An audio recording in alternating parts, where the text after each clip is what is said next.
de manière sincère, authentique, en vrai. Sincère, authentique, en vrai. Mon désaccord. Non, mais à l'époque non plus. Hein. À l'époque non plus. Staline ne partageait pas grand-chose avec vous nous. avez totalement raison. Sauf qu'aujourd'hui, je ne construirai pas mon indépendance, comme vous le proposez, Madame Le Pen, en allant me rapprocher de Monsieur Poutine. Je la construirai avec les outils de cette indépendance, avec une politique de responsabilité, avec une vraie politique européenne. Voilà.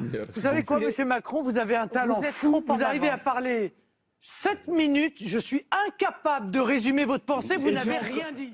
Vous pouvez répéter la question? Emmanuel Macron va à Rungis. Qu'est-ce qu'on retient de son passage à Rungis ce soir? Rien. Voilà.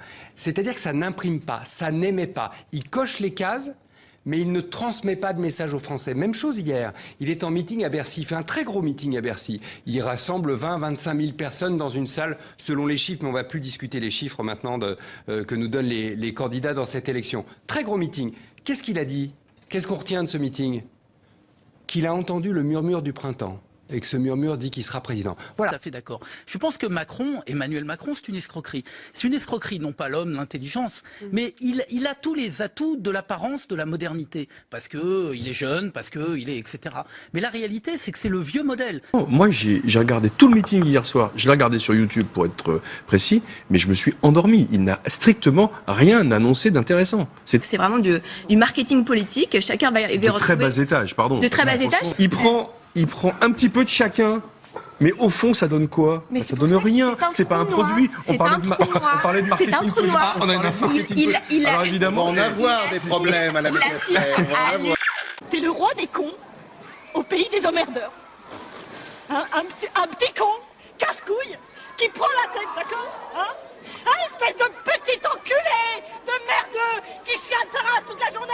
Voilà ce que t'es, connard. Vous partez déjà? Ah oui, je suis très ennuyeux. Ah bon? Pourquoi? Ben, vous lisez ça, il tourne les pages. Moi, je voudrais une visée pour le pays, quand même. Je pense qu'il va pas assez au fond des choses. C'est trop superficiel pour moi. Bah, il reste dans la banalité quand même, je trouve.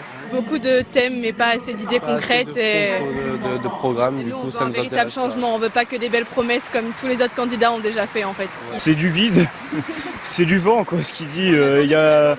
Oui, voilà, des points de son programme, je sais pas, mais là, c'est que des trucs qui jouent sur les émotions, etc. Enfin, je t'en pas ça d'un président, quoi. Pauvre crétin. Mais tu vas faire quoi, hein? Moi, je le porterai dans la durée. Je le porterai jusqu'au bout. Mais maintenant, votre responsabilité, c'est d'aller partout en France pour le porter et pour gagner. Et pour gagner.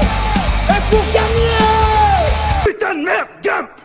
T'es un putain de génie! C'est la plus extraordinaire réponse que j'ai jamais entendue! Tu dois avoir un putain de merde de QI d'au moins 160! Je suis socialiste. Et je l'assume.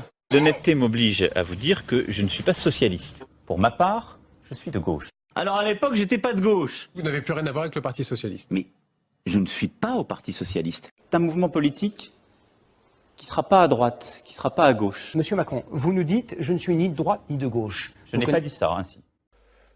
Non mais je veux pas... C'est surtout bla bla bla. Respecter les 3%, bla. Europe à deux vitesses, bla bla. Ok, tout le monde dit cela. L'Europe à deux vitesses, elle existe, il y a la zone euro. Bon, ben voilà, merci. And so what? C'est un problème pour la gauche. Hein. Un peu pour la droite aussi. C'est un problème pour la gauche. Moi, je rassemble la droite et le centre et pas des personnes qui sont les co-auteurs de la désastreuse politique qui a été menée depuis 2012. Il a été son ministre des Finances et maintenant il le trahit. Si c'est ça la modernité, je trouve que c'est plutôt classique. Je trouve que c'est savoureux pour des gens qui étaient tous dans le même gouvernement, eux en responsabilité politique et qui sont en train de s'écharper. Tu sais Brigitte, je m'attendais pas à ce que ce soit aussi serré ce premier tour. Mais tu sais chérie, il faut... Non. Hein? Je t'ai dit non. Tu ne bois pas de vin. C'est pour les grands. Non mais oh. Comment ça tu réponds? Bah si, je suis au deuxième tour donc je fais ce que je veux. Non mais tu ne vas pas aimer Emmanuel. Écoute-moi. Et ben voilà. J'appelle donc à battre le plus fortement et le plus puissamment possible le Front National. À battre l'extrême droite en votant pour Emmanuel Macron. Dès lors, il n'y a pas d'autre choix que de voter contre l'extrême droite. Je voterai donc en faveur d'Emmanuel Macron. Sans hésiter, je choisis ce soir d'apporter mon soutien à Emmanuel Macron dans son duel avec l'extrême droite, une extrême droite qui conduirait la France au désastre. C'est la raison pour laquelle je les appelle solennellement à voter pour Emmanuel Macron au second tour de l'élection présidentielle pour battre le Front National et faire échec à son projet funeste de régression de la France et de division des Français. Qu'est-ce que c'est que ce besoin de vouloir faire peur, de dire aux gens, vous vous rendez pas compte, mais ça me rappelle, quand j'étais gosse, on parlait comme ça des communistes. Je suis un type qui connaît suffisamment l'histoire et la politique pour sentir l'inquiétude, si l'inquiétude était... Mais ça fait toujours bien de dire, oh là là, ayez peur, Français, attention, le Front National arrive, ils vont manger les petits-enfants. Non, ils vont rien manger du tout, non, non. Au total, 70,1 milliards d'euros. Alors, je me souviens qu'il y a là-dedans des dépenses ponctuelles, mais c'est le coût de votre première année.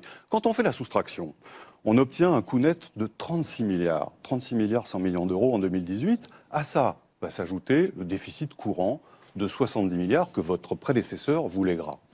On additionne les deux, 70 plus 36,1, ça fait 106 milliards pour la seule première année. C'est-à-dire, pardonnez-moi, que la première année du président Macron, c'est 106 milliards de dettes supplémentaires.